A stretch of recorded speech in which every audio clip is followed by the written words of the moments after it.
Il existe une objection radicale à la prière qui découle d'un constat que nous faisons tous. Nous prions, nous demandons, et pourtant nos prières semblent parfois ne pas être entendues. Ce que nous avons demandé pour nous, pour les autres, n'a pas été exaucé. Nous avons souvent fait cette expérience. Si la raison pour laquelle nous avons prié était noble, sa non-réalisation nous paraît scandaleuse. Par exemple, pour les guerres, nous prions pour la fin des guerres, ces guerres dans de nombreuses régions du monde. Pensons au Yémen, à l'Ukraine, à la Syrie, et tous les pays qui sont en guerre depuis des années et des années. Des pays martyrisés par les guerres. Nous prions et elles ne finissent pas.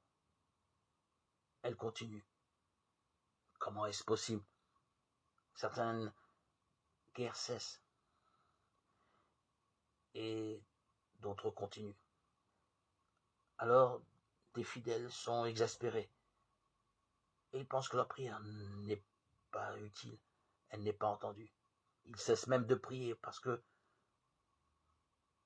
ils ne sont pas exaucés.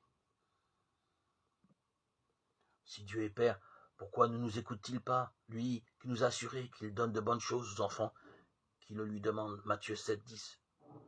Pourquoi ne répond-il pas à nos demandes? Nous en avons tous fait l'expérience, nous avons prié pour la guérison d'un ami, d'un père, d'une mère, et puis ils sont partis. Dieu ne nous a pas exaucés. C'est l'expérience de chacun d'entre nous. Et cet enseignement nous offre, cette expérience vécue pour certains, nous offre une bonne synthèse sur cette question.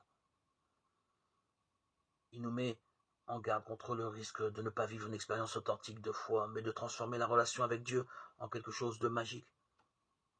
La prière n'est pas une baguette magique, c'est un dialogue avec le Seigneur. Quand nous prions, le risque est de ne pas nous mettre au service de Dieu, mais d'attendre que ce soit lui qui nous serve.